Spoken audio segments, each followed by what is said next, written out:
This conference will now be recorded. Good morning, everybody. Today is November 19th, 2020, and today we're talking with Robert Hollenshead, and it's the VIN-dow with Robert Hollenshead. So good morning, Bob. Morning, Bill.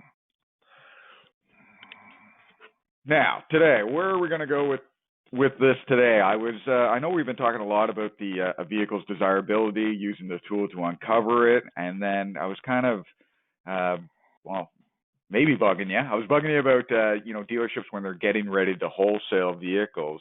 And you said something to me. You said, what dealerships have to understand, what people have to understand is the reality, and this is your quote, the reality of the constant of the wholesale market. So that's kind of I don't know if it's a bit of a curveball question to ask right out of the beginning, but can you expand on that more for everybody?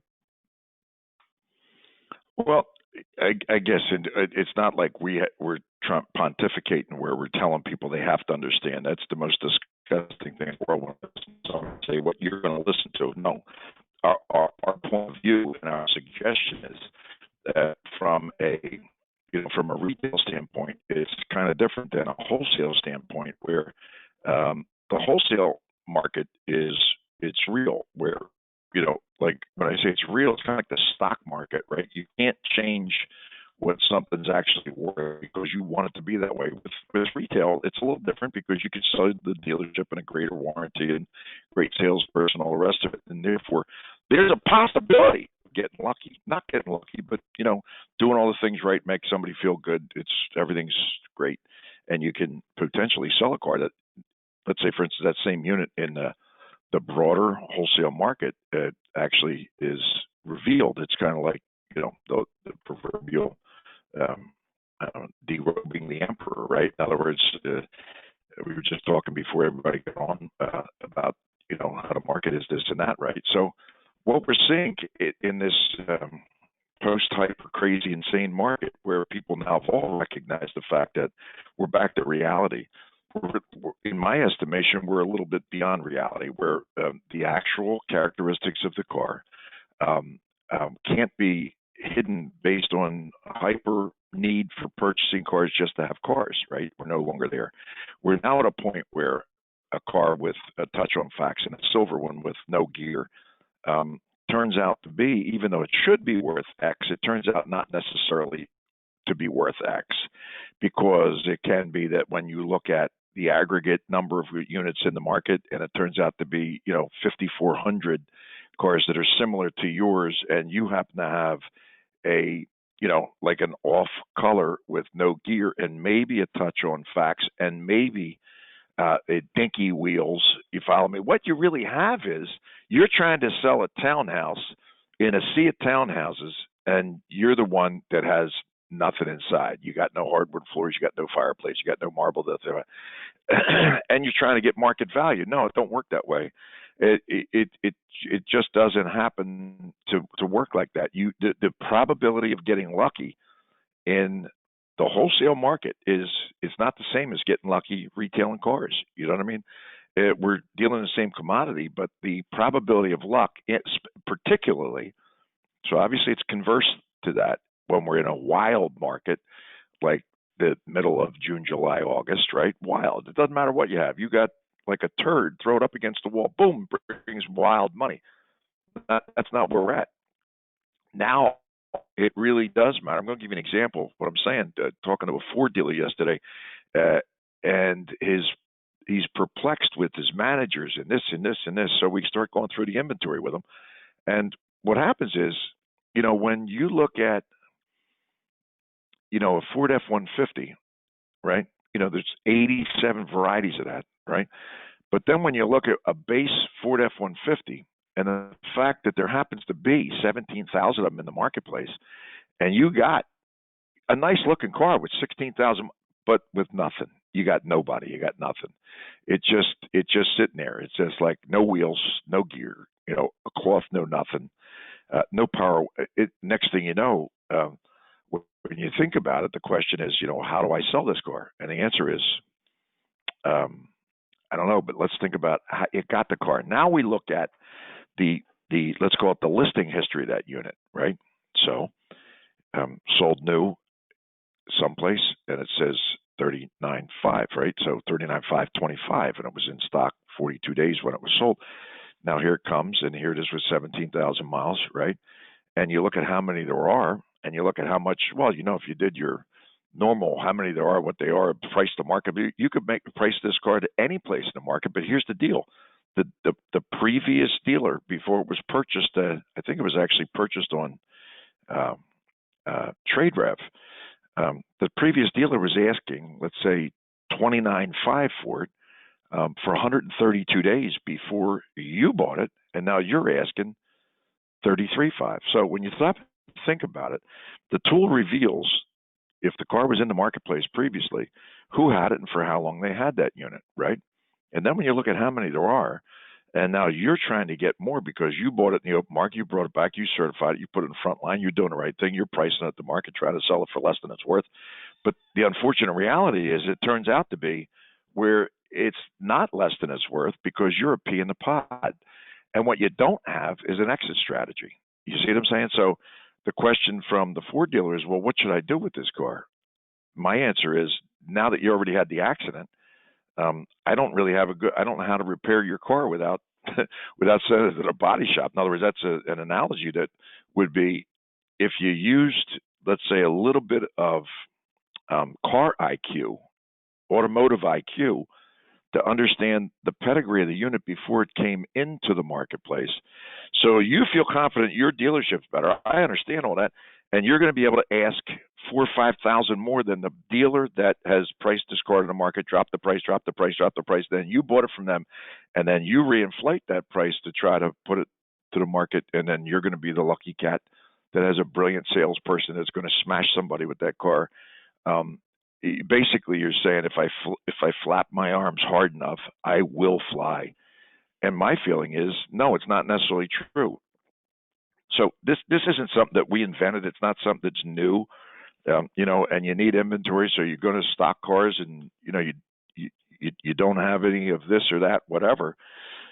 My point being, it's really smart since we have the tools to be able to look at and then use common sense around how deep you're going to go into a unit, because without the proper understanding, if it's already been exposed to the broader market for 118 days or 97 days, whatever, where that source of the car came to the open market, where you're now the person that bought it, and you're going to ask X amount more for it and believe somehow or other. Now, I understand, I don't actually understand, because if it's on another Ford dealer's lot for 97 days, the probability that unit needs tires and brakes is zero. So you're not going to pick nothing up in the shop, right? Because the idea is, you pick up in the shop, you're doing parts of it. Okay, that's all good idea. But if it's already been on somebody's front line for an extended period of time, the probability you're going to find a way to spend money in the shop on that car is very low. And now we're back down to how much you're going to ask for it and how long it's going to sit there and what you're going to do to sell it, right? And then when you don't sell it, what really is your exit strategy?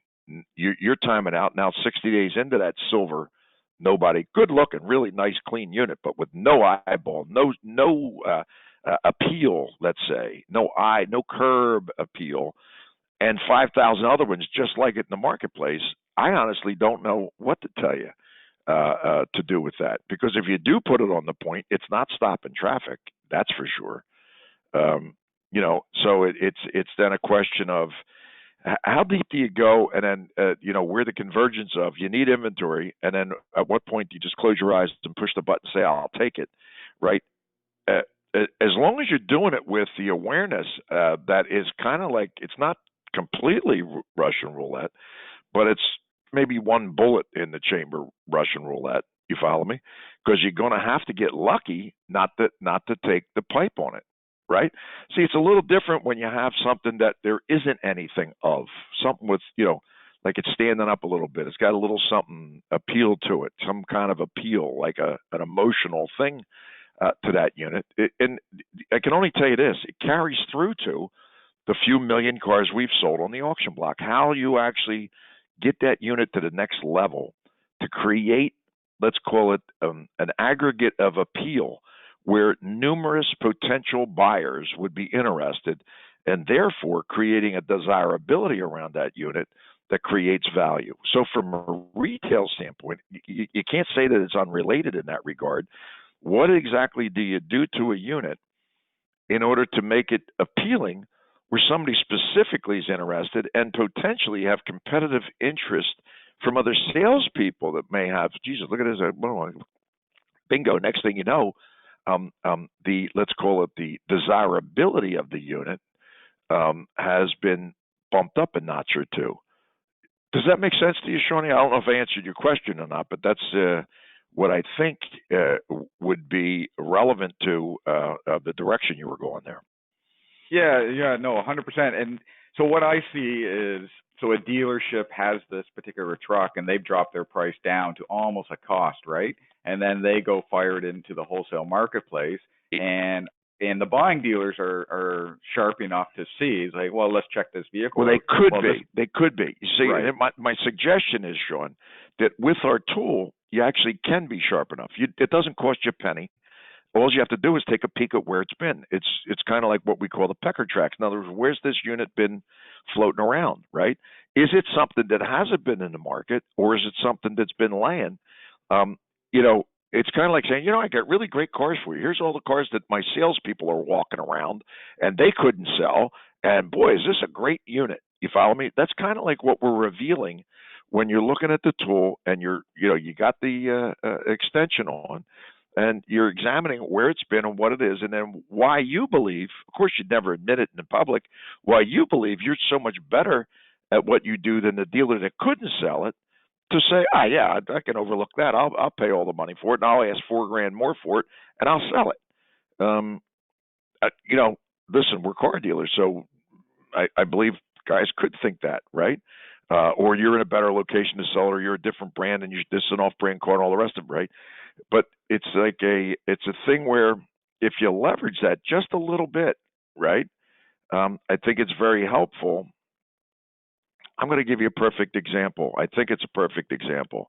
What we're seeing right now with cars that look like they are off lease, let's call them, not necessarily in Lexus, but you can see it in Toyotas, you can see it in Mercedes-Benzes, right? Those cars are struggling terrible to get to, what you would assume is a market value, because there's so many of them, and it's the townhouse thing. In other words, there's so many of them. What makes this one worth more? And you already have them, and you're in that F-150 category where you got them in stock. You don't understand what to do next because nobody's walking around them. You can't sell them. What would cause you to say, hey, boss, you won't believe this. We had a great day today. We bought 9 more GLE Mercedes. Like, for what? The ones you got no action on. You see what I'm saying to you? And these cars are falling 2, 3, 4,000 under market value, and nobody's bidding on them, right? So if that's true, right, of course a guy's getting nervous. You got to picture this. There's still people sitting with inventory that they bought at the end of the insanity, the hyper market, right? And when you got those cars, and they are 3, 4, 8,000 more than what you could replace them for today, you kind of look a little silly bringing them cars into inventory unless you have the liberation to be able to rebook cars, right, to income average or whatever. Not everybody has that ability, right? And then it makes you look silly because nobody's really thinking about, whoever the boss isn't thinking about, well, geez, I'm very understanding. I know why you own these cars for $8,000 more than what the market is today. Let's just rebook those cars and everything's hunky-dory. I doubt very much if those conversations are happening behind the closed door, right? You're the dumbass that bought them. You're supposed to be able to get rid of them.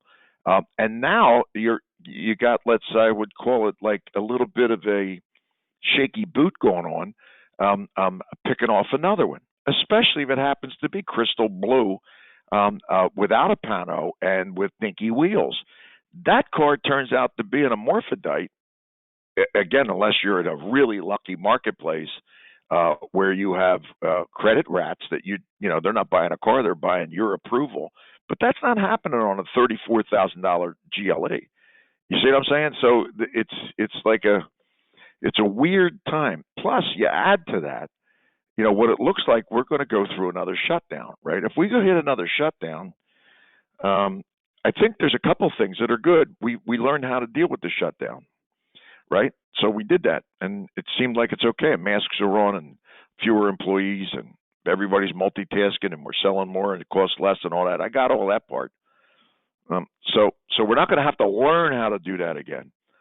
But if we go into another shutdown, and let's say different things that happened before happen again, this could be weird.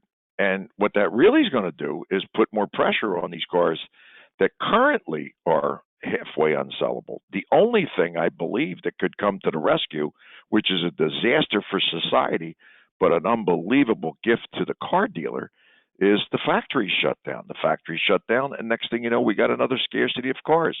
That would enable an absorption of all these like less than what you would call stupendous cars that are floating in the inventory right now, and enable a rerun of April, May, June potentially, because that's what they're talking about, I guess. Some of these European brands are going to be shutting down, and if it happens to touch Detroit, right, we're going to be doing a. Nobody knows what cars are worth, but everybody's trying to buy them because they don't have any cars to sell. Therefore, they got to buy whatever exists. I don't know what everybody else is hearing, but I'm trying my best to pay attention to this. Manheim said they're going back to in-lane sales in a few auctions. I don't believe that's going to happen. Not with what's going on now, where in Ontario and in Texas and in California and so forth, we got these things skyrocketing again. It seems to me that we're going the opposite direction. So thank God everybody's how to sell a car on simulcast and buy a car on simulcast. But that is not necessarily going to resolve the, let's call it the desirability of certain categories of cars until there becomes a scarcity of new cars again. It's a very, I would call it a multifaceted, who knows about this and that affects that type of circumstance.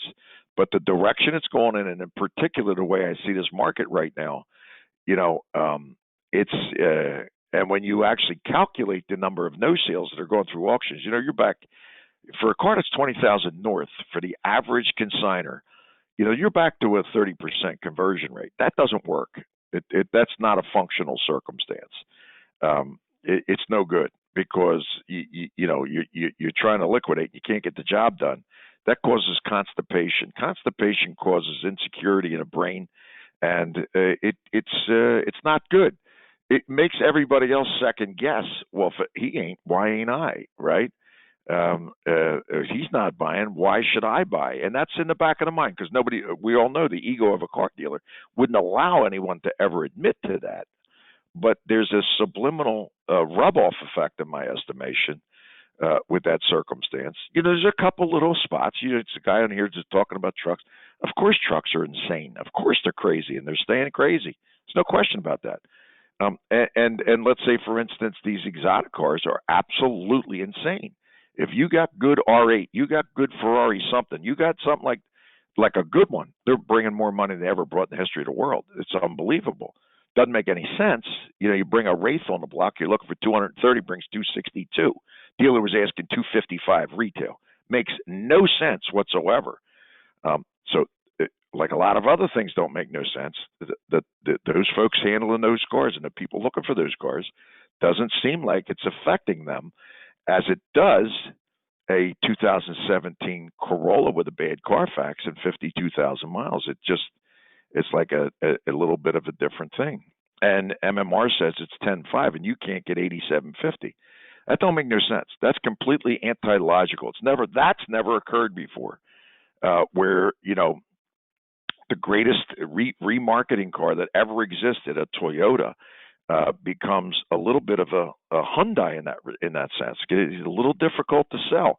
That don't make any sense to me. That's a crack in the, let's call it the information flow of your brain, of common sense. You see what I'm saying? The other thing we're seeing like a huge increase in is buyer's remorse, right? So buyer's remorse is, we didn't see it at all in June, July, and August, right? Now, what you got buyer's remorse now is the 21-day title circumstance. If I got 1,400 cars out in the street waiting for a title because we wrote a laser beam check to buy the car, and now you're waiting 20, 30, 60, 80 days from a dealer to pay it off, with the excuse the DOT's closed or whatever, make up 9 other excuses why you can't get the title. Dealers are taking the opportunity to give the car back. We did not see that at all during the insanity period, the spring summer thing. None. Cars didn't come back. People kept them. They were so thrilled to have them. Now, when you got buyer's remorse setting in, they're looking for anything possible to give those hamburgers back. You follow me? Nothing wrong with the car at all. But it's their exit strategy to get off a car, because when they look at it, what they paid 3 weeks ago to compare to what they can replace that unit for today, it can be 2-3G less. So obviously a dealer with that buyer's remorse, even if he spent a couple bucks in his shop, is happy to send that hamburger back and go back in to acquire for less. I don't know if that resonates at all, Shawnee, but that's what I would say from our perch, buying and selling across Canada and the United States. That's what we definitely see as this thing before the shutdown takes place. Add the shutdown to it if it happens. But what's it look like to you, Sean? Does it look like it's going to happen? Yeah, so I think it is, because if you look at so we were just speaking about the different Thanksgiving times. If you look at the ramp ups after Thanksgiving when everyone gathers, the Canadian ramp up afterwards just spiked again. So if the same thing, unfortunately, might happen in the U.S., the same thing. If it does happen, it's going to shut down. Yeah, and I can only tell you this: we keep records, like a little bit on the psychotic side. So I've been doing this since 1972.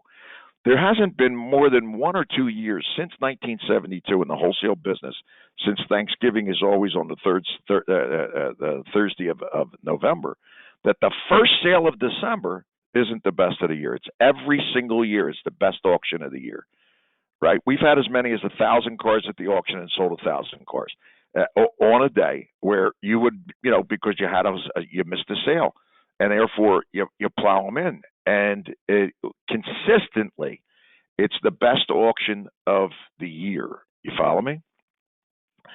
So if we're going into this thing, and now you're not allowed to go visit or go fly or do something, right?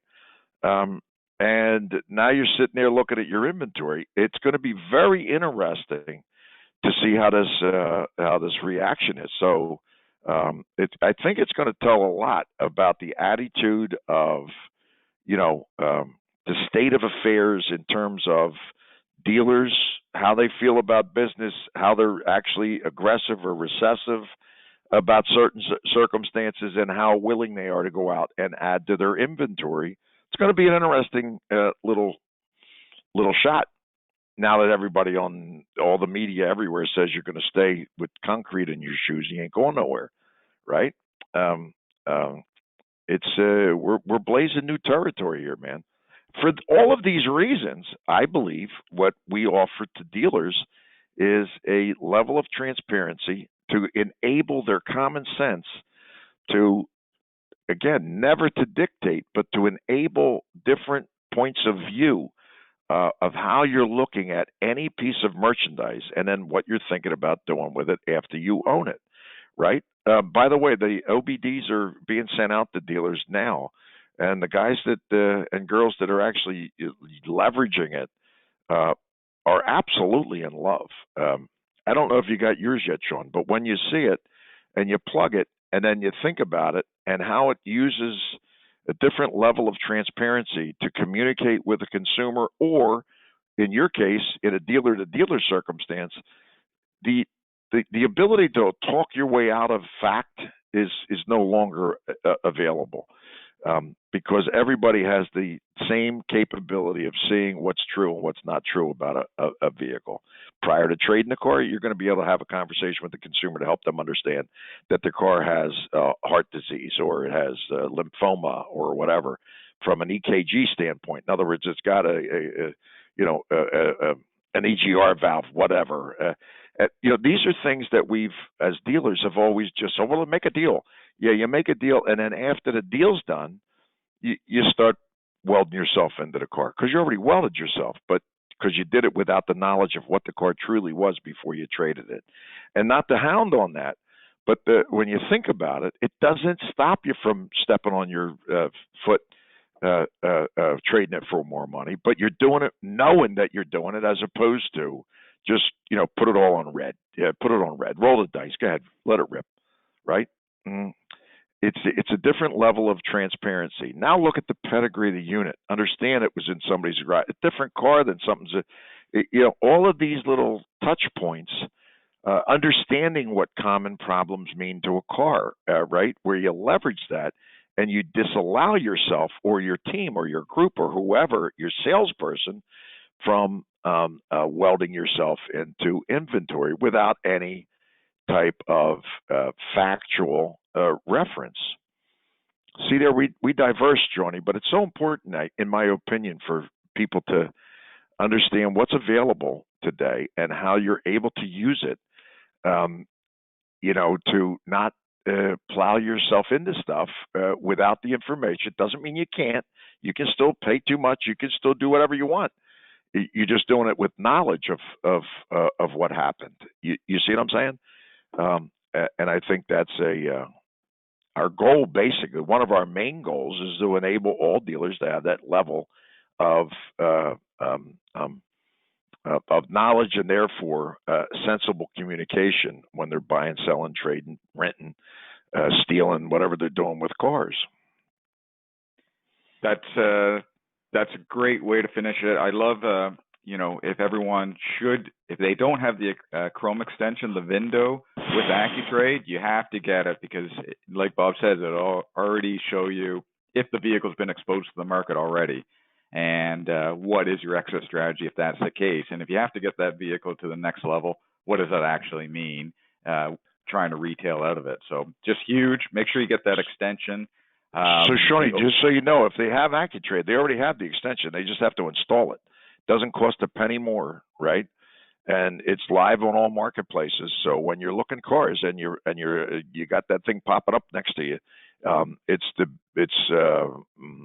doesn't cost you a penny to get all the information you need to make smart decisions. And further to that, it even when you're doing your homework before the auction or before the marketplace, it pops up there too, right on the Absolutely. It also pops up on Car Gurus. It pops up on Auto Trader. It pops up everywhere. So when you're pricing your car to market, you're actually looking at the facts around that car, right? So it's not just on wholesale marketplaces; it's also on retail marketplaces. So it's very, very useful in that regard. And again, it doesn't cost you a penny. All you're doing is having the lights flashing in front of your face. Where'd it come from? What is it? How it was? Everything you could possibly want, man, is sitting right in front of you. Yep. Huge. So next Thursday is Thanksgiving.